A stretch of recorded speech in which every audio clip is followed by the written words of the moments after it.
Welcome everyone. We're just going to wait for a minute or two just to see if there's anyone else joining, and then we'll start the presentation. For you who are here already, we want this to be an interactive presentation, so the more questions the better.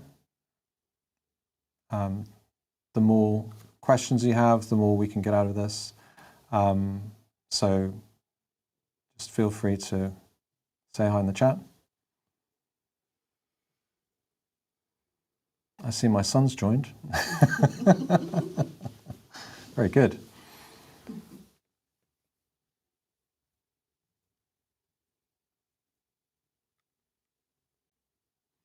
So if you want to be interesting, if you post where you're coming from, if you want to mention your company name, that's fine, or just where you are in the world. I'm assuming most of you are going to be from the UK.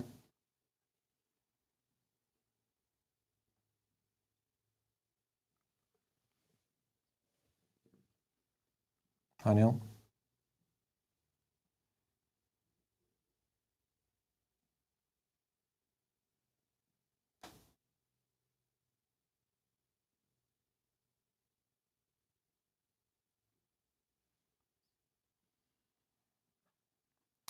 So yeah, I think we'll get going. So what we're talking about today is the big IT mistake that fast-growing companies should never make. And this is from 18 years of experience and working with lots of different companies. And some of these mistakes we've made ourselves, so we've learned the hard way. But it's better that we learn it so that our clients don't have to learn it the hard way as well. And we'll share these with you. Again, if you have any questions on any of the slides, please feel free. I'm happy to answer those as we go. So let's get started. So I'm from Dr. Logic. I'm the managing director, I'm the founder. I started the company 18 years ago. I used to be a programmer, and after 2 years of paying my rent on a credit card and going into debt, I finally decided that I needed to make some money. So having had a passion for Macs since the mid-80s, I decided that I would help other people, and started out first with home users and then gradually worked with small companies, and then those companies got bigger, started hiring people. So 18 years later, we've got over 30 clients we're supporting. We've got a team of 29 people, and the teams vary anything up to, the companies we work with are anything up to over 1,000 people. So we're dealing with some quite complex issues.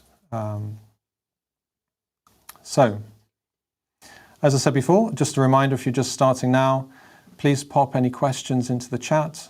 I've got my assistants, Jeanette and Jenny, just on the side, looking out for anything in case I miss it. But please feel free to ask any questions, and I'll keep an eye on the chat as well as we go. If I don't happen to get back to you, I'll make sure that I do reply in the next couple of weeks. So, as I said before, I'm the MD of Dr. Logic. We're a team of 29 people. We're supporting over 30 businesses. Those businesses are anything from startups at about 5 people all the way through to larger companies of over 1,000 people. We work in lots of different sectors. So we work in finance, FMCG, artist management, architects, design agencies, lots of different companies, all with different types of problems, all at different stages of business as well. Vaughan, you're fine. You haven't missed very much. We're just doing the intro. So, so this afternoon what I'm going to be doing is I'm going to be talking to you about how to approach your IT, how to plan it, whatever stage of business you're in. And this applies to any kind of business, no matter how fast you're growing, what kind of ambitions you have. The principles are going to be the same. So I'll be talking about how you avoid these problems, how to plan your IT for growth, and then also to make sure that you're not making costly mistakes. And so hopefully some of this will be relevant. I'll be pointing out different scenarios, and it'd be really useful to know if these apply to you, if you can see yourself in any of these scenarios. And again, if you've got any questions or comments, please feel free to pop them in the chat. Also, we do have a pocket guide to introducing Macs into a PC business. We're a Mac-focused IT company, and we work with companies that are fully Mac, and also Mac departments within larger PC estates. So it's got some really good tips in there. So if you just email hello@drlogic.com, then we can send you a copy of that. So, what is this big IT mistake that we've used to draw everyone in today? It is really about making sure that you have the right IT in place at the right time. Not too early, not too late, not too large, not too small, but just right, kind of Goldilocks approach. So, and this is an example of what can happen when you haven't planned your IT right. You can end up, and especially when you're starting, you can end up with a cobbled together setup. You might use the computers you have to hand. You might just ask a friend of yours what you might use for email and file sharing. And as you grow and as your needs increase, you might just organically add products and services together until you've got a bit of a spaghetti setup, or as we like to call it, Frankentech. I don't know if anyone has anything like that, any experience like that, maybe when they started. But it's often what we see to some extent when we're working with clients, unless, of course, they've already been following a decent IT strategy. So these are the different scenarios, and these are the different ways that the mistakes can show if you haven't been planning your IT. So in the first case, if I just explain the bar graph a bit so it's clear, we've got time across the bottom, and we've got your business need across the top, and that diagonal line represents your business needs. So as time goes, your needs increase. Now, this is very simplistic. Your needs ebb and flow. Different parts of the business have different kinds of needs, but essentially over time, needs are usually going to get larger and more complex. So in the first situation, what happens is that until you've put your initial IT solution in place, the red area under the graph is the pain that you'd experience by not having IT that's right for you. At the beginning, when you're maybe a couple of people, it's not going to be a big issue. But over time, as you hire people, as you create more departments, as people who were wearing lots of hats at the same time are now wearing less hats, you've got more people doing more focused roles, it gets more painful. So in the first scenario, what's happening is that the blue bars, which are the IT solutions, are coming in and solving a problem. But over time, as your needs grow, your needs are outgrowing your solutions, and you're in the same kind of position that you were in before. And this will repeat. So this is too little. You've put a solution in place, but it only covers you for a certain amount of time. Now, the kinds of issues you're going to face there are, firstly, something called shadow IT. And what that means is that people are finding solutions to their IT problems themselves. They may find that the systems that are in place, or if there are no systems in place at all, are not adequate to manage their work. They're going to find other solutions to do that. This usually shows up in the first place in terms of lots of different spreadsheets. So if you find that you've got lots of spreadsheets that you're using, that's an indication that you may be in this situation. The other thing is, because there are lots of different systems and no one knows exactly what everyone's using, it's a lot harder to manage. If it's a lot harder to manage, then it's going to be less secure. If you can't manage it, you can't secure it. The other thing as well is that when you're onboarding new employees, it's going to be harder for them to get onto the systems that they're supposed to be using because it's not clear what those systems are. And then because people are signing up with different systems or setting them up, they're not, having been planned, they're not going to be connected well either. So you're going to have a lot of copying and pasting and manually entering data. The other situation is where you leave it too late and you work in this kind of Frankentech style for a lot longer. The problems there is that this Frankentech will have become a lot bigger, a lot more sprawling, and it will exacerbate the problems, and you will have a lot of doubling up. You'll be paying for the same types of services across different products. Because it's not so joined up, the productivity is going to be affected. It's also going to be harder for staff to use. The morale is going to go down, and you'll find that people are leaving more often. And also, when you get to the point where you are putting a solution together, it's going to be a much bigger project that you have to undertake, which means it's going to take longer. It's going to use up lots of internal resources to get going. And even when you've invested into the solution, it may not be right because it's going to be the first time you've attempted it. So there's a higher risk. Just checking. As I said, if you want to ask any questions, feel free. I don't know if anyone can see themselves in this or if they've experienced this where, there's been too little, too late, they've found it hard to manage. But these are the issues that often crop up. The other scenario, in fact, is the opposite. You're now putting a system in place early on that's actually much bigger than you need. So this is too early. You're going to spend a lot more money than you need to. It's going to use up a lot of resources, and you really don't have that time when you're a smaller company to dedicate to that kind of work.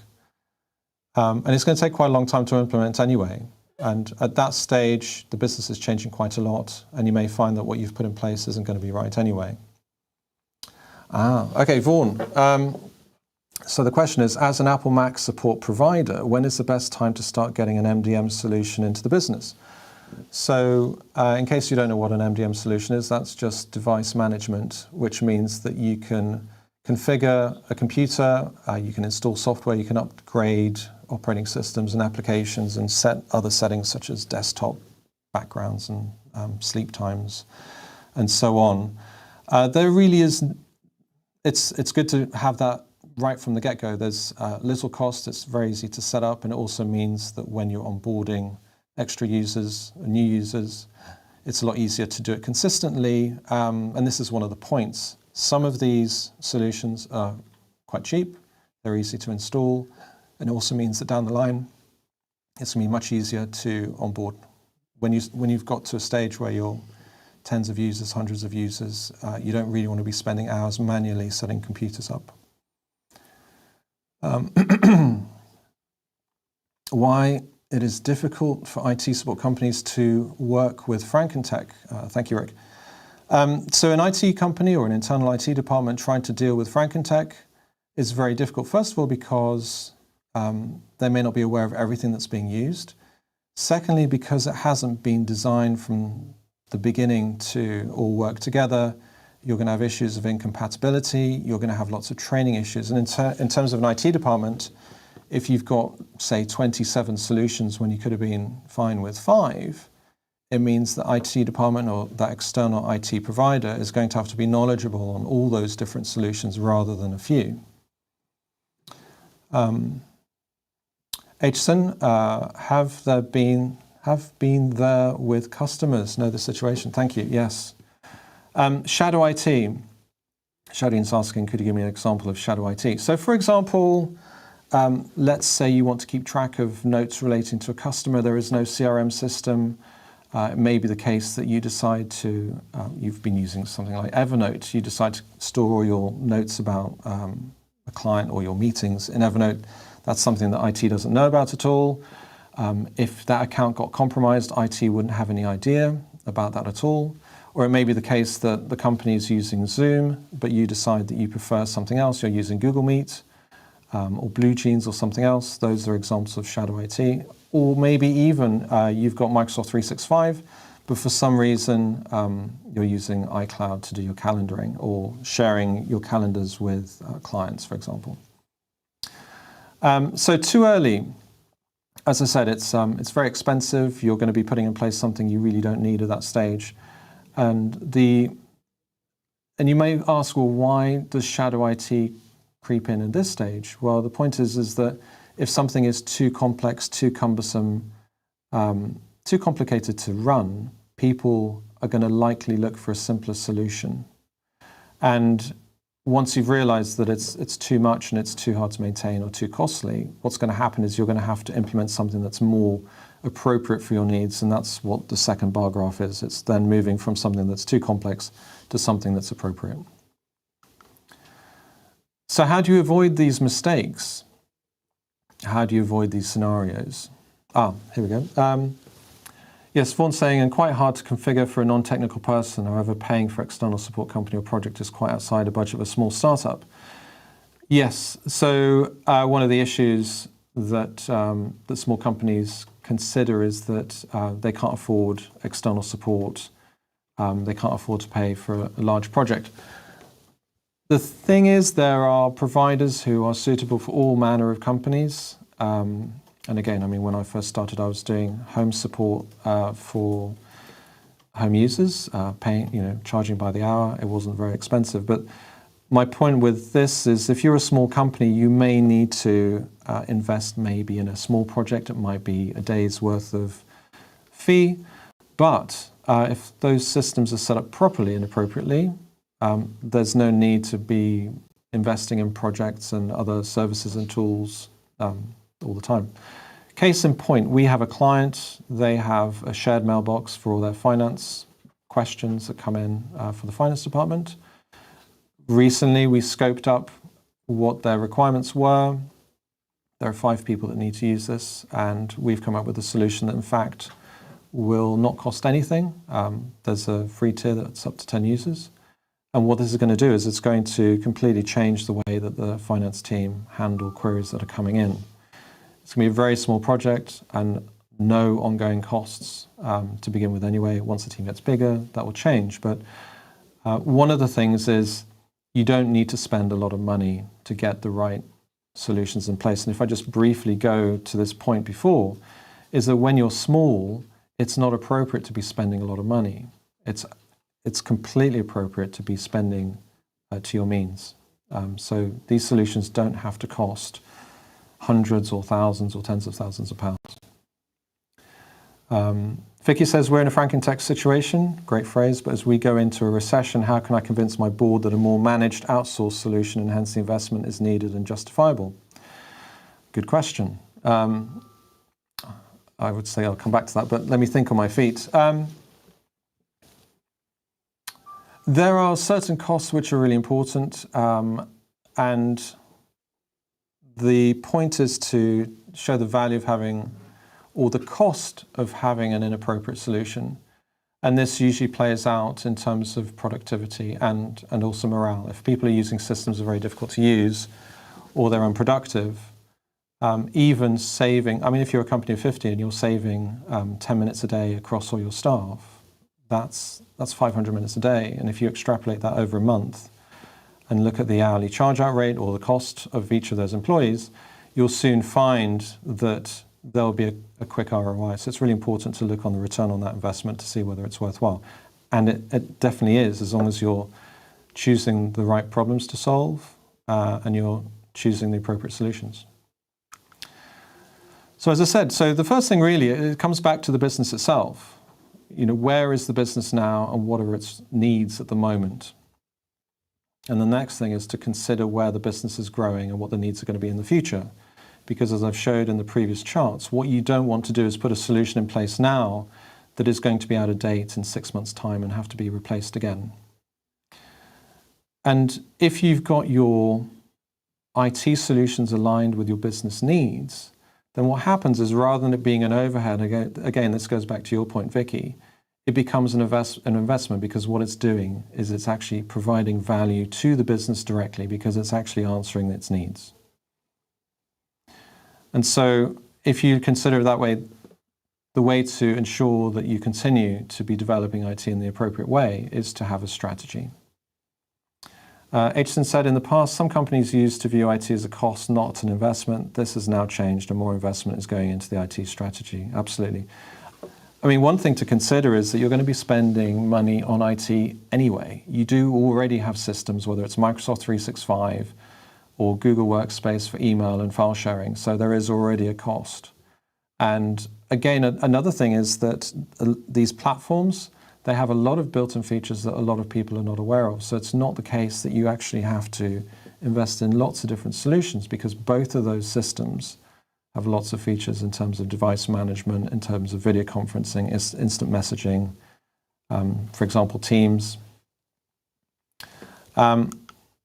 So the first step, where is your business now? And again, smaller companies, startups will have less structure, and that's completely understandable and that's completely normal. So you have to work to the size of your business. But you need to map out, in any case, what the roles and responsibilities are, who's doing what, how you do your work. And in terms of processes and procedures, it's ideal if you can start writing that down even early on in the business. It has a lot of benefits. It's often the case that we see that when companies are small, they're more unstructured, they don't have standard operating procedures or processes written down.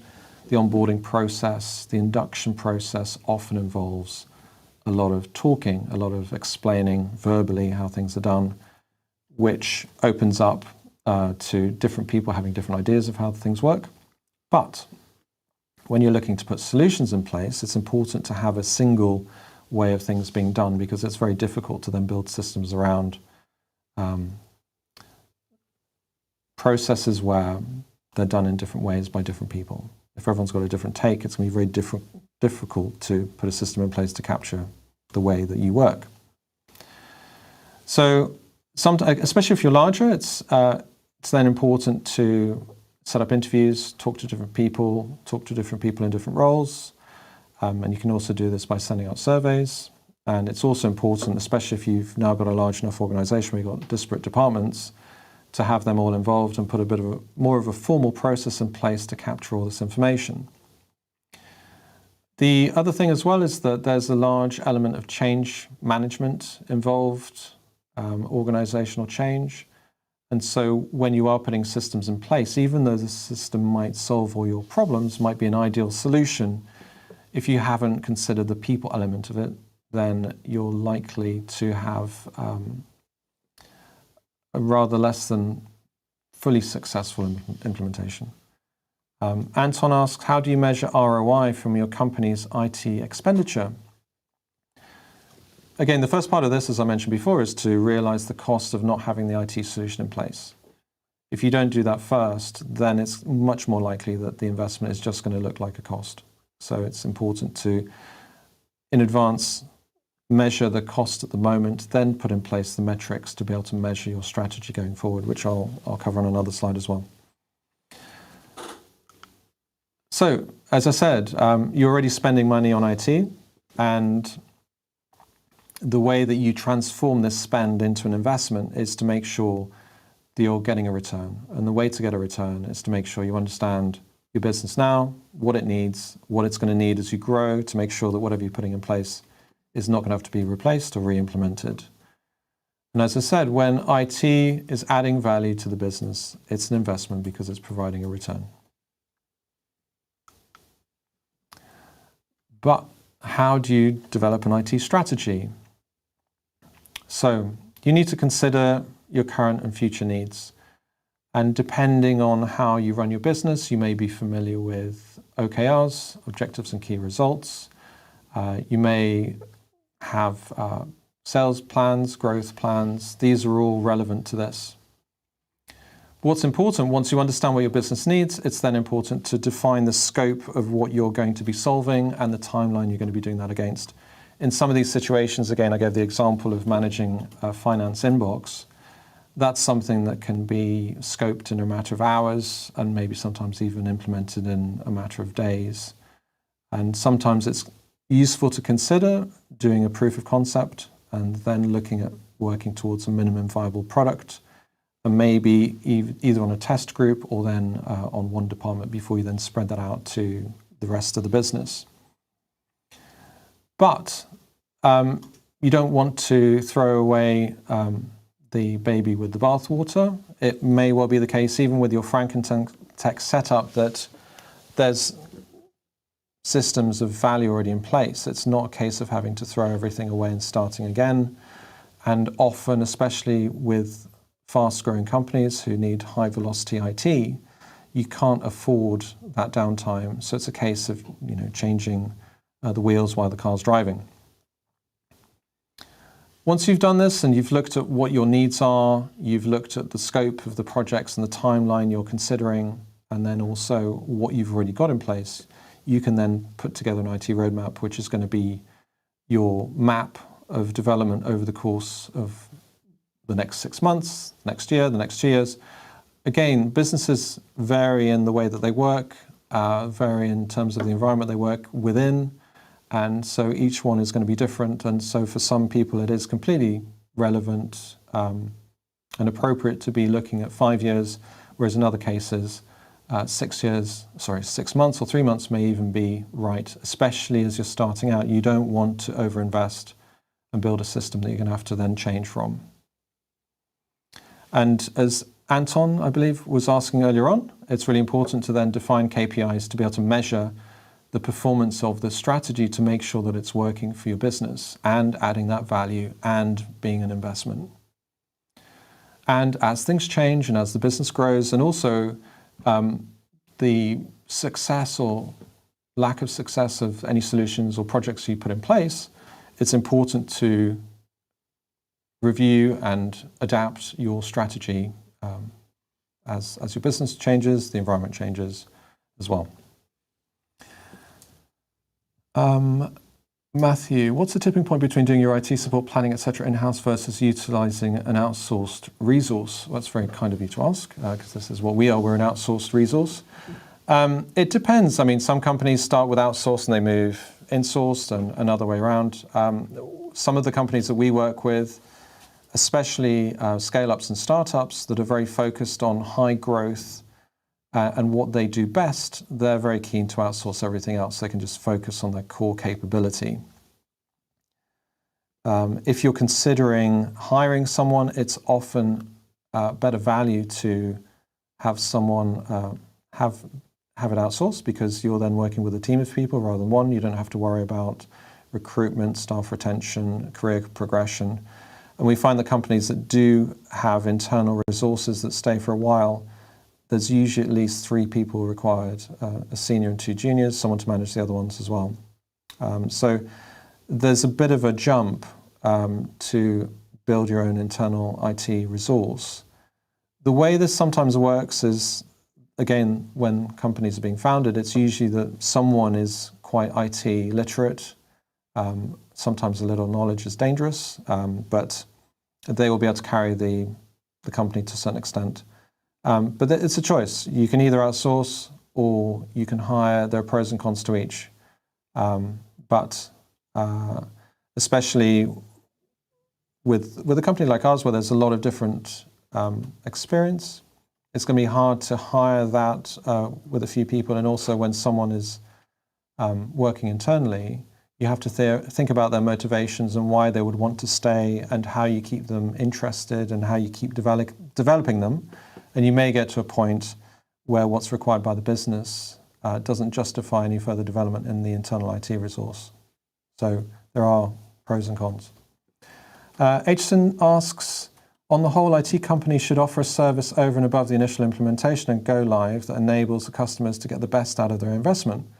A service that can measure the ROI over a given time that aligns with the strategy. Yes, it's not just about putting a solution in place. And again, just for lack of time, I've simplified things, but these IT solutions first have to be scoped, planned, implemented, tested, rolled out. People have to be trained. And then these services have to be managed and developed. So it's very important that you consider that when you are putting these solutions in place, you're also thinking about how they're going to be maintained and how they're going to be developed, and also to make sure that they continue to provide value as well. Okay, so, and then finally, what's it look like when you have considered the business needs and then you've aligned the solutions? The benefits there are great, because what this means is that there's less risk of people going off and using their own solutions, whether they pay for them themselves or whether they find a service that's free, because, as you can see on the graph on the right, the solution exceeds enough and has enough room to grow for the business needs as well. Because everything is connected and there's full visibility from IT and it's been planned correctly, it's a lot easier to manage.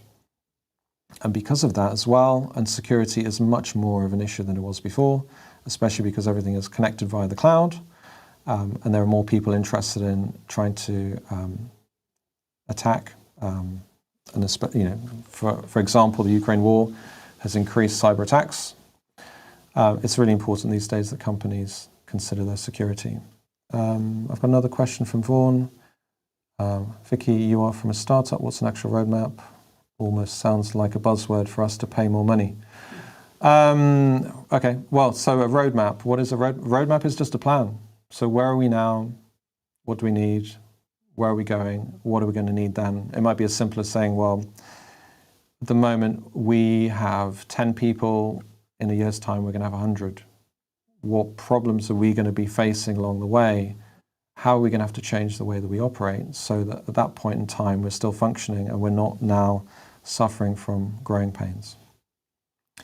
Yes, I mean it is a buzzword. I mean it's a useful word because everyone understands what it is. A roadmap. I mean, you call it a plan, you can call it whatever you want, but it's important that you don't just put something in place for the present pain, but consider what you're going to need to have in the future. So it's just planning ahead, making sure that your solutions are fit for purpose, not just now, but also at least in the next year or two, so you don't have to keep replacing stuff. Roman mentioned IT roadmap, so I'm interested. Good. Yes, so the other benefits, it's much easier to onboard employees when you've got the systems in place, as someone mentioned about MDM, mobile device management, because then it's easier to set those machines up. If you, for example, have something like identity management, then it's very easy to then set up accounts for people and then also remove them when you need to. So you may have heard of products such as Okta or Jump Cloud or Azure AD. Those are all solutions for those kind of problems. And then also your systems are more connected. It's much more important now than ever, the value of data and being able to get the information that you need at the right time to make the right decisions or to be able to provide the services within your particular business. And because of that, your employees are then, and your staff are going to be much more productive, and they're also going to be happier doing their jobs as well, because they've got the right tools for the job, rather than having to muddle through with Frankentech. And again, another benefit of that is that it's going to cost less to keep it running. So the total cost of ownership value is going to be lower. Cool. And again, if you've got the right system in place now, if you've planned in advance, you're thinking about growth, whether it's expanding on a current solution, going to a higher tier, for example, if you're using Salesforce as a CRM, the risk of getting the next project wrong are going to be lower. The gap between where you are at the moment and the capabilities you need are going to be smaller, and therefore it's going to cost less to put in place what you need. So, as I said, just to recap, so without a plan, your IT is going to be either too little, too early, or too late. And in all those situations, you're going to spend money incorrectly, and it's not going to be aligned with your business. And it's also not going to be supporting the growth of your business. It's important to align the spend of your IT with the needs of your business, because then you're spending your money wisely. And it also means that it's going to support your growth. And this is most important when you're a scale-up or you're a fast growth company. And then finally, it's really important to make sure that you keep your strategy current. You don't want to just put an IT solution in place and think that that's going to solve your problems forever. Sheldon asks, does MDM help with GDPR? So GDPR is about ensuring that you have proper data governance around personal data. MDM, does it directly? I mean, MDM is related to device management. It's not so related to data protection. Apart from, oh yeah, very good. Yes, so for example, one of the things that device management can be used for is to ensure that encryption is enabled on a computer. So for example, if you've got a team of salespeople who have laptops, by implementing MDM, you can ensure, you can know A, that all the devices are encrypted, and then B, another benefit of MDM is that you can either lock or you can remotely wipe those devices. Okay, so I've been through the presentation. I hope that you found some of it useful. The idea is that there is something in there that will have given you food for thought. So any questions? Any more questions? There have been quite a few questions, but yeah. Jenny and Jeanette, have you got any questions coming in? Coming through now, Roman. Okay.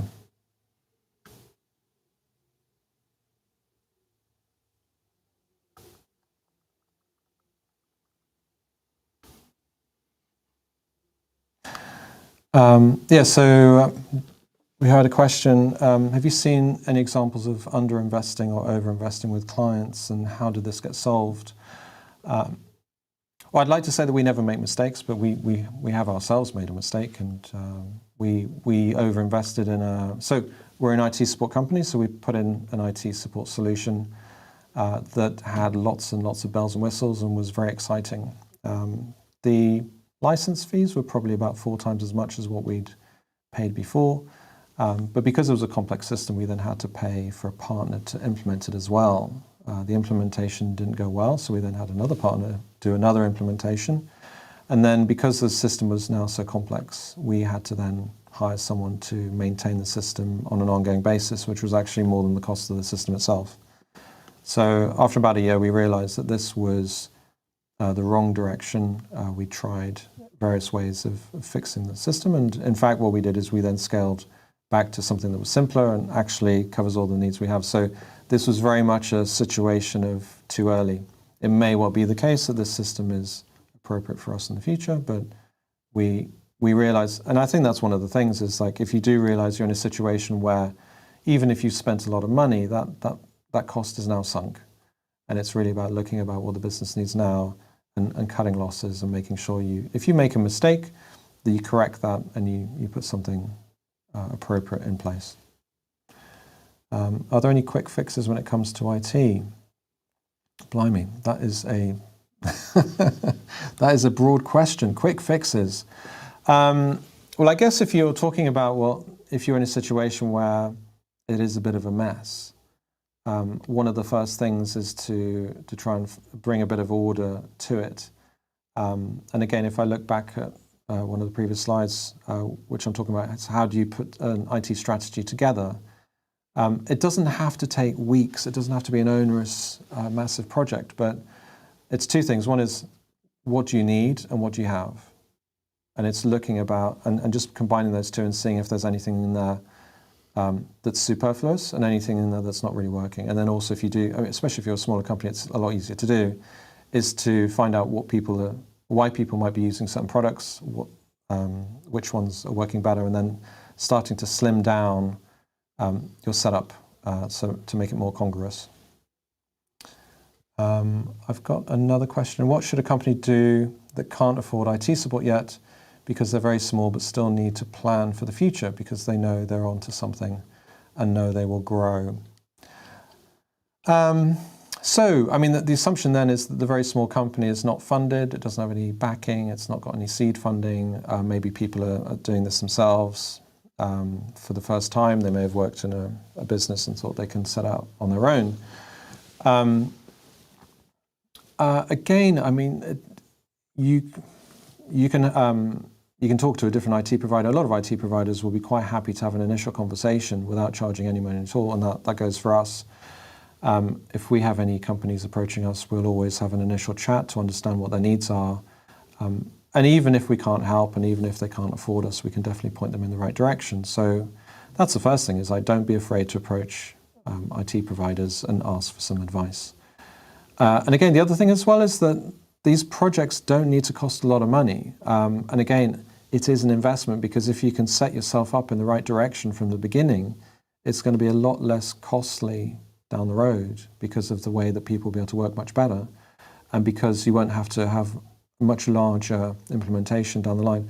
A case in point, we had a small startup approach us. They had 4 people. Actually, they had 2 people, and they were just about to hire 2 more.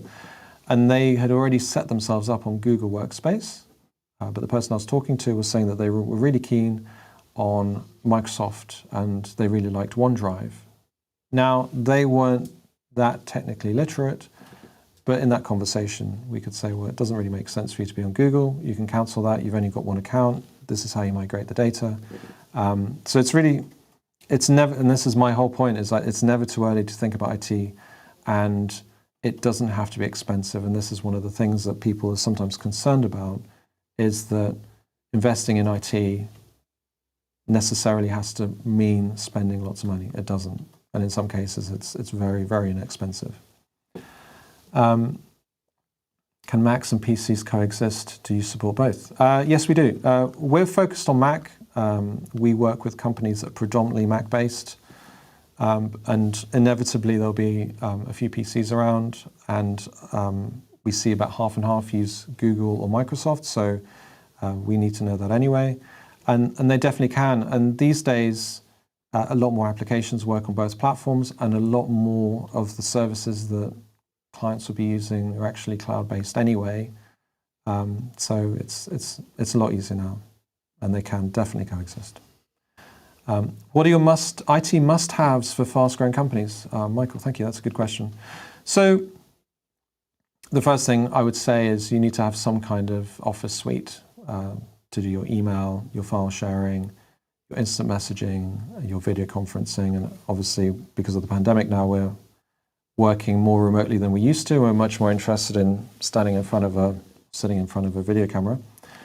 The second thing is having some kind of device management. It's really, again, with a disparate workforce, or even without one, if you're hiring people and you need to set things up, it's just a lot easier to have device management. It means that rather than sitting down at a computer, downloading installers, installing and running updates, that can all happen very easily. It's very inexpensive to start with, and it'll save you a lot of time. Then having some kind of instant messaging. So if you're in Office, then you can use Teams. A lot of people use Slack. And again, I was talking about processes and procedures, having some kind of knowledge base, somewhere where you talk about how the business runs to help with induction. Lots of different products. You could use SharePoint, you could use Google Drive. A lot of startups these days are using products like Notion. We ourselves use something called Kipwise. And then security is very important. Having some kind of security training. It's a requirement of GDPR to train your staff at least once a year. Accounting package. I mean, I don't think people very often still create their invoices in Word, but it does happen. So something like Xero or QuickBooks. Antivirus, even on a Mac. And if you're doing Cyber Essentials, it's a requirement as well. So having some kind of decent antivirus, whether it's from CrowdStrike or Sophos or WebRoot and the like.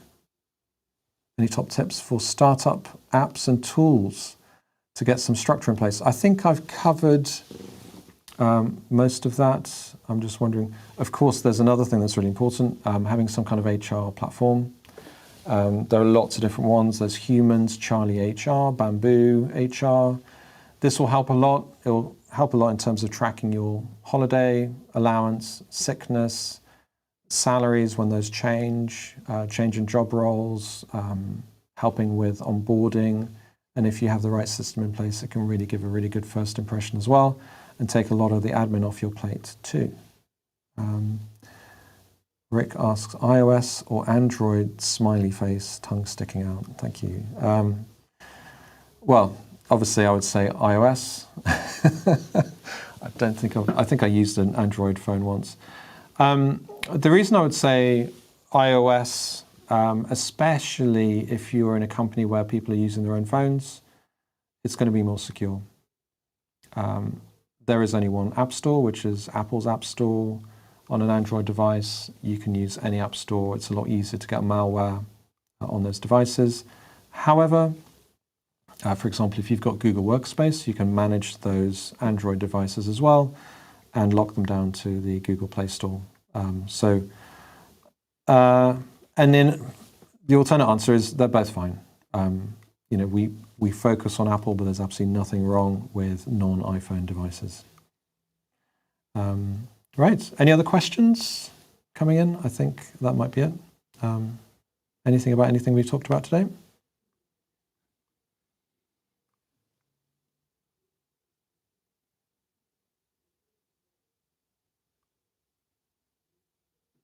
Aitchison, you said, really interested particularly about fixing a system mistake. Sometimes ongoing implementation costs, I think that says far outweighs the initial investment.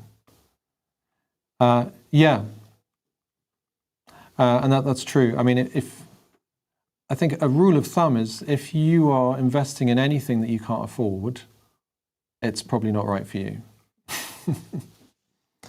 Whether that be a product or, or anything else, it's, you don't want to take on an office that's too big for you and have that rent, locked in. So yeah, it's really important to pick the right things. And that's a good rule of thumb is if you're looking at a system and it seems to be eye-wateringly expensive, you probably need to go and look at something else. Vaughan says, antivirus on a Mac, Apple Store makes it sound like it's not necessarily Mac susceptible to viruses. Well, even if they're not, if you're going for Cyber Essentials, and I don't know if you don't know what that is, it's a certification that's been put together by the National Cyber Security Centre, which is part of GCHQ. And GCHQ wants to make the whole of the UK as secure as possible. And one of the ways to do that is make businesses as secure as possible. And Cyber Essentials is essentially good advice, which protects you against about 97% of any cyber attacks out there. So you can't get certified if you don't have antivirus protection on a Mac, if you have Macs in your business. But secondly, yes, they are susceptible, and there's a database online that you can look at, the CV database, which will show you all the exploits that are relevant to Mac. And if you're running products such as SecPod, Saner Now, it's a vulnerability scanning tool. You can see all the vulnerabilities that you're susceptible to. So all software has vulnerabilities. Anyone can take advantage of those if they're known. And also people are writing malware and viruses for Mac. And as the Mac platform becomes more popular and is used more in businesses, there's more reason for people to develop malware for that platform as well. Paul, great session, Roman, thank you. Is there a common error that crops up more often, time and time again, for fast-growing companies? I think it's mostly around the other applications that are not the core ones. So people quite often will have an Office suite in place. I mean, they're not going to really be able to operate without one. But it's then looking at applications specific to certain parts of the operation of the business. And this is where we often see spreadsheets. One start to move away from that is rather considering a spreadsheet as a kind of proof of concept. This is kind of a way of gathering our needs and how we would like to work things. You can then either look at that scope and then find a solution straight away, or you can then develop that proof of concept more. Internally, what we sometimes do is we use a tool called Airtable, which is a database which allows us to build business applications. And if it gets more complex, then we can then look at a pre-built solution. So that's really the thing, is it's about looking at the workflows, how different departments work together, or how a particular service runs from beginning to end, the journey for the customer, for example, and making sure as much as possible that those different steps are joined up. And one of the focuses, or one of the themes, I think, for this decade in terms of IT is going to be automation and machine learning, about looking at those mundane or simple or repetitive tasks that can be removed from people's own plates by using automation. This will free up their time, they can work on higher value work, and it will reduce the errors that come in as well. Vaughan asks, where can I find information on Cyber Essentials? Is it a requirement?